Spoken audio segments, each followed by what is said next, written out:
Uncle Mark. Hey, Uncle Dan. I need to know. I've been married twice. I'm on my second marriage. Yeah. Currently. Yep. And I think if there's a third, Yes.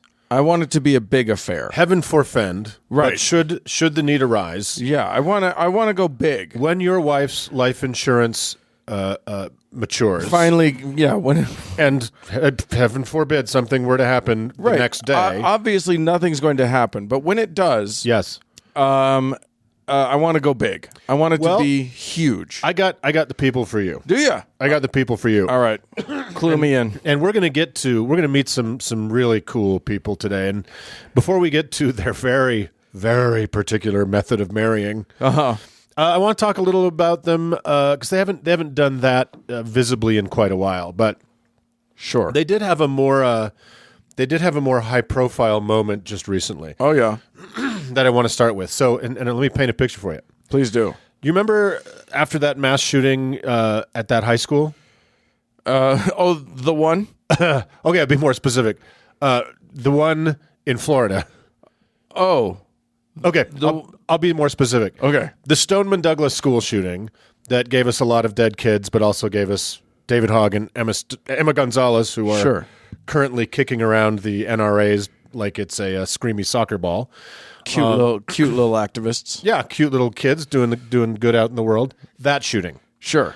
Now, remember in the days following, some lunatics in bullet crowns had a prayer service for machine guns just miles from the massacre site. You remember that? Oh, I do remember that. And everybody was like, "What the fuck? Like, why are you monsters? That's a weird thing to be. Super weird thing to be." And they freaked out. That freaked out everybody so much that they moved an entire school nearby to a different location to get them away. Wow. From this incident. So those fuckers, because it was an act of terrorism essentially, but it's those fuckers. Sure. Those fuckers, my dearest Uncle Dan, are part of what remains of the Unification Church of the United States, pejoratively known to history as the Moonies. Oh, yeah. The Moonies. So when I was a kid, the Moonies were on TV, and my mother, who was not seemingly aware that she was also in a cult, used to scream about how could these people be so stupid and join this cult. Right. As you'll see, there is also a racial element to it that would probably animated some of my mother's excitement about it. Sure. So the Moonies, or rather, the Unification Church of the United States, was founded by a guy named Sun Myung Moon, born in 1920 in what is now North Korea. Okay. During the Korean conflict, he was captured by North Korean forces and thrown into a prisoner of war camp, ostensibly because he belonged to a Christian group that, a little mysterious about this, practiced sexual purification. Oh. The official charges that were used against him were spying for the South, as probably everybody was charged with. Sure. And still is. That's an easy one. That's a gimme. That's just a gimme in North Korea. Yeah. But the other charge was polygamy. Interesting. Which is a little nod to our hometown listeners. Can I just say that if you're ever considering even the slightest any religion and the word purification comes up, run. You got to get out. You got to get out. You got to run. Yeah, that's not okay. That purity's not coming easy, and I'll show you that it did not come easy here as well. Right. So anyway, after he was charged with polygamy and they were going to stick him in this camp for 5 years, he escaped back to the South and just lived in privation because the war was on for a few shitty years. But apparently not before he encountered Jesus himself on a windswept mountainside that told him, Mr. Moon, that he was the natural heir to Jesus and humanity's true father. Oh. And obviously nothing bad has ever come out of a moment like that, Uncle Dan. No. As we well know. When you learn through supernatural means that you are the savior of the universe. Right. That's a positive. The only thing that's going to come out of that is good times. Yeah, absolutely. 100%. So it was during those years of turmoil and hunger in a hovel in Busan that he began to write the thesis of his weird new religion, which is a very conservative take on some of the Bible, a little Confucianism, an extreme slant on marriage and sexual purity, and a whole lot of, I hate those fucking communists so much. So the weird little seed that the whole shebang sprung from was that Eve had fucked Satan before she lay with Adam. Whoa. So, Slut. exactly. Long story short, women are bad and evil, and some extremely weird shit. Weirder than the garden variety women are cursed in the normal kind of Christian worldview. Right. Had to occur before women could be tolerable in human society. So, Okay. as you do, he declared himself the perfect Adam, as well as the second coming of Christ, blah, blah, blah. Sure. And that Korea itself was the Adam nation, while the United States would be his archangel nation, and he would rule over it as a Messiah. The Adam nation versus the Archangel nation. Together, juntos, hand in hand. Is that meant to mean anything? Well, it's meant to mean that the Korean, he kind of had a racial element to this, that what the Korean race is the perfected race. Okay. But the Americans are really good at war. So is South Korea Adam and then North Korea is Eve, the fallen one? No, it's not divided. He's very mad about that. Right? Okay, well. So, but America's really good at war, so he will use them to destroy all of the enemies of mankind. Oh, blah, of blah, course blah. he will. Yeah, all that makes sense. So, what we've learned, Uncle Dan, if nothing else, after the so many segments on this podcast, is that in addition to being sexual criminals 99 times out of 100, prophets think big. Yeah. They are big thinkers. So, Well, I mean, if you're a small thinker as a prophet, we're not going to hear about you. I don't give a shit. I'm not gonna cut my dick off and join a fucking flying saucer cult unless you've got some big plans. Right, baby. yeah, exactly. So, Although I would love a prophet who was like, look, we're going to keep this just the four of us. yeah. And I've got some messages from God for us, but not the rest of And what we're going to do is we're going to go around and make sure everybody really screws the lids of things back on really tightly, just so they keep. Yeah, we're the church of non-perishable. That's our thing. So Moon's ultranationalist ideas with his little Church of Crazy captured the imagination of some of South Korea's military middle management. And in a very crazy piece of luck, a military coup soon put many of his followers in high government positions. His chief deputy, who was going to suffer long and hard in this story, Bo Hee Pak, was sent to D.C. to be the intelligence liaison between the CIA and its Korean counterpart, the KCIA. Wow. Yes, the Korean Central Intelligence Agency. Sure. Because children wrote this story. So suddenly Reverend Moon had some juice in both the Adam country and the Archangel country. He was ready to make his move. You know what? It just goes to show that he's not full of shit because God's making it happen. It almost seems like the way was made ready, right? Yeah. So here's his move to the United States. Basically, that move involved coming to the U.S. in February 1965 with a suitcase full of Korean dirt. Then, this is true, driving around to all 48 contiguous states in a blue station wagon, burying a clump of the diminished Korean peninsula in each state to give followers a Satan-free spot to pray in. Oh. Yeah. Oh, okay. So it's not just that the Korean people are perfected. The land itself is divine. The very land, the very earth upon which they trod, Right. was divine. consecrated. Was yeah. consecrated ground, so he just put a little bit of it everywhere. And I poked around to see if I could find where he buried it in our fair state of Utah. Yeah.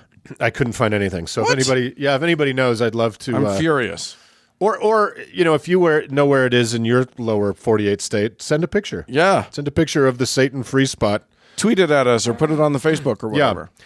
So, as this was the mid-'60s and the baby boomers were just trying to figure their shit out and had yet to decide that ruining everything for everybody was their real spiritual destiny. love you, boomers. They were trying all kinds of shit on for size. And what a buffet there was, Dan. Love and exploration and community and drugs and music and hippie nice Jesus and Eastern this and that and more love and free love. But there was a subset of these teen and 20-something seekers who liked the nice Jesus and the community on all that. Sure. But for whatever reason, we're not super down with the drugs and the free love. Rude. Hippie prudes, Right? if you will. No judgment. I've seen the footage from Woodstock, and I can say with some certainty, I would have left that weekend still a virgin. It's not my jam. So I would have taken one hit of that brown acid and been like, I'm out. I think that was Altamont, wasn't it? I don't know. And anyway, we're not boomers. We don't know these things. We don't know. And if you were a Jesus-loving prude that wanted to live communally and work 7 days a week for nothing, then the Moonies were right for you. So the ranks swelled for some reason from a few thousand in the early 70s to so many in the late 70s and early 80s that they were filling huge stadiums with brides and grooms to be wed by their one true father, Reverend Moon, and their one true mother, Hak Jahan, Reverend Moon's wife. She's the Sheila equivalent. Yeah, she's the Sheila, Mana Sheila. Yeah. Kind of. There were a lot of Mana Sheilas in the Moonies, I think. Well, yeah, I mean, it sounds like... It unraveled spectacularly, so we'll get there. Many of our listeners, our age, Dan, or older, may recall these peculiar images from the evening news in those decades of 6,000 identically dressed brides in white, complete with veils, paired off with 6,000 handsome grooms in matching black tuxedos, presided over by two people dressed like the Nemoidian trade ambassadors from the Phantom Menace. Yeah, I remember distinctly picture images of like just stadiums. Yeah. Like a football stadium full of like cake toppers. Just totally identical. White and black. White. It was just boy, girl, and just a whole bunch of sort of everybody's getting mass married. And they were strange. These mass weddings were strange. But, Dan, who are we to cast aspersions on the happy day of so many thousands of couples? A day made so much happier because so many of them were just meeting for the very first time. Oh, my God. While others had the luxury of getting to know each other the day prior or, at most, the preceding week. So these people weren't like, they weren't all like, let's save up our wedding until he comes. No. They were just unmarried people who he, like, paired off. Yes. Okay. So they were arranged marriages, and they were arranged by King Daddy and Queen Mommy. Right. Mr. and Mrs. Reverend Moon themselves. And what they would do is the applicants, and some of them were not young, would send an 8x10 portrait along with a self-addressed stamped return envelope to the Moons.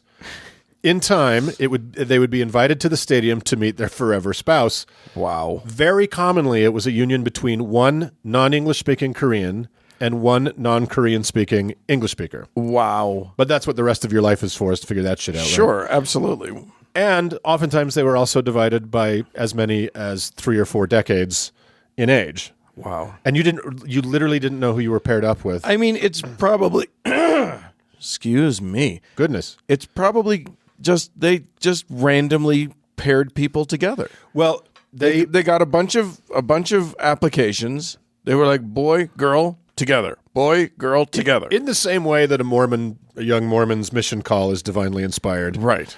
By the random computer generator for which mission needs a person. Right. Much the same way. So, and this whole time, Reverend Moon had been, while this was going on and his ranks were swelling, he'd been amassing oceans of political capital and goodwill with the most conservative political forces in America. As a hyper-Christian Korean Cold Warrior, he kind of hit all the Republican G-spots, right? Right. Sexual purity, military belligerence, rabid anti-communism, prosperity gospel sympathies, the whole shebang. Wow. He was the whole package. Well, other than not being white, which really would have been bingo on the board. I think that most rabidly right-wing Christians, if you're Asian, you're one tick above, you're one tick below white. Yeah. Right? You're closer to the front. And also there's this sort of novelty thing that they can fetishize. There's this idea of like, he's one of us, but look at how different he is. Look at how inclusive we are. We're cool, right? Yeah. So he also larded out an enormous amount of cash to right-wing politicians and causes. That didn't lose him any friends on that side of the aisle. Neither did his purchase of the Washington Times, a newspaper that to this day, as you probably know, Dan, remains a red meat spreadsheet for all movement conservatives who refuse to see any separation of hardcore evangelical Christianity and the military-industrial complex. Right. It's the only non-fake news that exists anymore. It's from the very beginning owned by a crazy person's church. So yeah. If you do not get the Washington Times confused with the Washington Post or the New York Times. No. It is a different animal. It's a rag. It's truly fake news. Yeah, it's a rag, and it has been ever since Moon bought it in the 70s. So. Right. But he was such a goodly Christian right wing guy. In 1974, he was the leading Christian voice, along with our friend Orrin Hatch, fighting for the noble cause of preventing Richard Nixon from being impeached. Oh, right. So he's been on the right side of so many things. But 10 years later, Dan, the savior of all humanity and the second coming of Christ, spent 18 months in jail for massive tax fraud and evasion because obviously that was going to happen. Yeah. Well, I mean, he wasn't white enough to get away with that. And he was pretty blatant about all of his tax shenanigans. Even for religion, he crossed some lines, right? So, but it wasn't long until the Moons' long courtship and funding of the American right redeemed them to their political patrons. And in one of the strangest and surely least appropriate moments in Congress, when there's many, the Reverend and Mrs. Moon were crowned King and Queen of Humanity, and that all kings and presidents had declared him humanity's savior, and furthermore that Jesus, Buddha, Hitler, and Stalin had been reborn as perfect people through his teachings by congressmen. You kind of just baked Manoodle there. In 2004, he was invited to the Dickerson Senate office building and was crowned by congressmen. What? That he and his wife were the saviors of all humanity and the king of the world. How? I'm still kind of hung up on the whole Hitler and Stalin being reborn as like why are we bringing them back? Yeah, do Bertolt Brecht and I don't know, somebody, do anybody but Hitler and Stalin. Well, I think he was showing the sheer power of teaching. Okay, his sexual purity. Yeah, was that even the baddest boys. Do you have a sense of what sexual purity means? I'll tell you all about it. Okay, yeah. So the weirdly, the congressman that placed the crown on Reverend Moon's head was Democrat Danny Davis, who to this day has never been able to adequately explain what the fuck he was doing involved in this. I don't understand anything that's happening right now. So yeah, it was 2004. It was a very bizarre moment. You can look it up. Everybody's run from it. Everybody that was involved was like, yeah, fuck, I don't know what was going on. He just showed up and we crowned him king of humanity. That is the most amazing thing. Yeah. So I mean, that is Sacha Baron Cohen levels of what the fuck is happening right now. Totally. And that was the influence he had over kind of the conservative side of American politics. Yeah. Is I want you to crown me king of humanity. And they're like, cool. It looks like the conference room is available Thursday at 6. Right. I mean, that's one of those things, but like if he stepped out and said, I've been punking everybody this whole time. Yeah. You'd go, oh, that makes more sense. No, he was the king of humanity, Dan. Okay, well, I didn't even know we had a king. Nobody told me. That's what I'm doing here. Okay, well, I thank you, because frankly, I've been acting wrong this whole time. That's the point of the whole segment. Yeah. So, okay, Moons, congrats on getting crowned the savior of humanity and all that jazz. Yeah. Let's get back to the psychotic devotion to marriage and sexual purity, getting to your question, Dan. Thank you. Because regular listeners of this podcast will already know where this is headed. The gravest sin under the roof of the reunification church was sex before marriage. Right. This was a one-way ticket to hell forever. No takesies, backsies, no forgiveness. It's thus explaining why everybody was suddenly willing to get married to someone they didn't know. To a complete fucking stranger on television. This led to the pathological obsession with mass marriages and arranged marriages rather than romantic couplings. Right. But it gets sillier. Because please just give me someone to put my penis in. Please. Yes. It gets sillier. Mr. and Mrs. Moon claimed to have a perfected, Eve-free union and bloodline because of adherence to the aforementioned sexual purification process. So after your arranged marriage, televised mass marriage to a stranger with whom you had nothing in common other than believing an old Korean tax cheat was Jesus 2.0.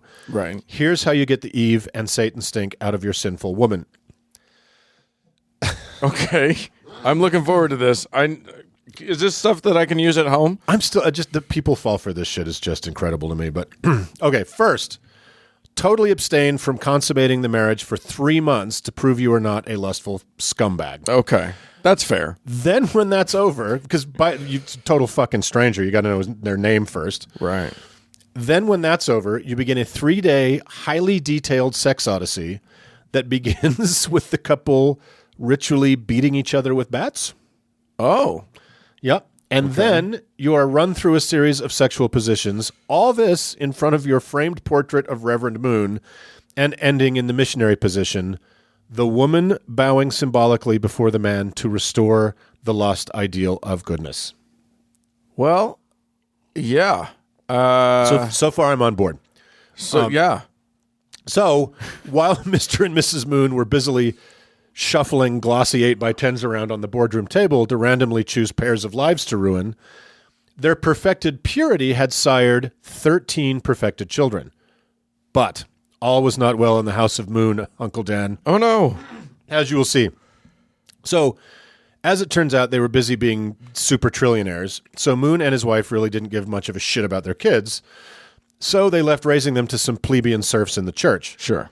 And as you would expect, these lowly people lived in terror of earning the Moon's wrath by disciplining any of their unruly flock. Right. So the kids became like a pack of insanely wealthy wolves. Right.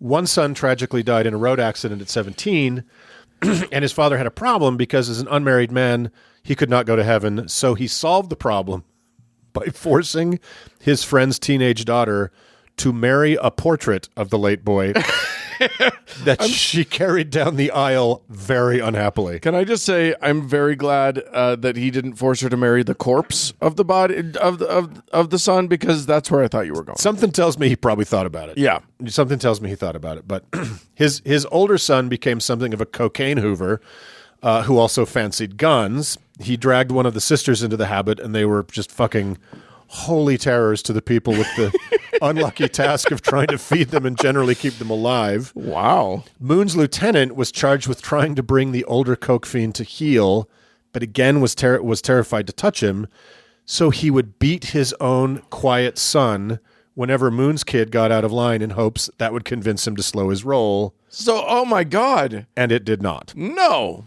It's so fucking twisted. Oh, wow. So around this time, another of Moon's sons, feeling despair and trapped in an arranged marriage, jumped out of the 17th floor of a hotel in Vegas. Oh, God. The crazy eldest coke fiend died of a heart attack at 45. The entire perfected family had either died, fled in the night, or was involved in huge embezzlement schemes and or fighting over their aging fathers and the church's billions. Huh. With the Cold War over and the church exposed publicly as mostly a front for businesses and an ATM for far-right causes, membership was sadly plummeting. Oh, dear. So That is a shame. Because if there's one thing I want, it's for the Unification Church to be doing well. yeah, it's a super fucking pity that things turned so unexpectedly south. Yeah. So what was left of the worshipers gathered one Sunday for the usual prayer and song together in front of the portrait of Reverend Moon that they would also fuck in front of, only to find it had been replaced with a flat-screen TV. Uh-oh. A video was played in which Moon's American-born and educated daughter, Injan, spoke. Okay. With a very bad fake English accent for reasons unknown, about how she and her father used to enjoy seeing Liberace perform live and how amazing his costumes were.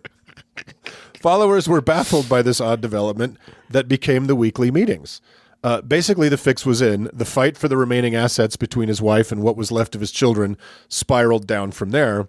That daughter, Injan, disappeared inexplicably from the weekly broadcasts. Oh.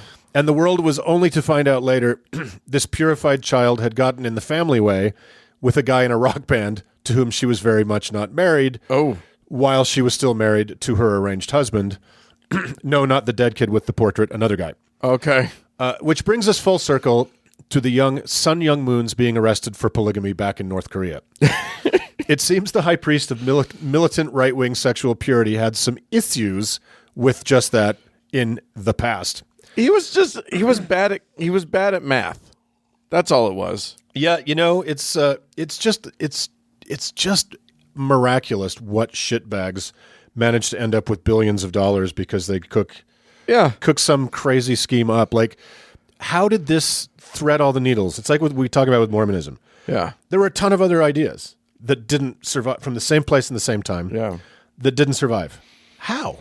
The same with Christianity. How does it thread the needle? So, there's always somebody who's just got that zeitgeist going. So it turns out that the current Mrs. Moon is not the first Mrs. Moon. The Emperor of the world, savior of humanity, the second coming of Christ, and the perfect Adam left his pregnant first wife before the start of the Korean War. Long story short, that child appeared later in life pretending to be the child of one of his closest lieutenants, Bo Hee Pak, from the beginning of our story. And it was only later that Moon's daughter came to understand the reason that Papa wouldn't let her marry this roguish, handsome scamp was because it was her secret half-brother from the not fully erased pre-purity days. Holy shit. So that's it. Moon's dead. His family is a perfect model of purity and morality. And now his son has prayer services for machine guns with people wearing bullet crowns in neighborhoods where a mass shooting has just happened. So you guys are awesome. Just the perfect religion. Perfected. Absolutely perfected. Couldn't go better if you tried. Yep. So that's the Moonies, everybody. So I hope that was informative. And again, if any of you know where they buried the dirt in your locality, I'd love to know. I want to go to that. I want to go to that spot. So hit us up. All right. Let's move on. Let's do it.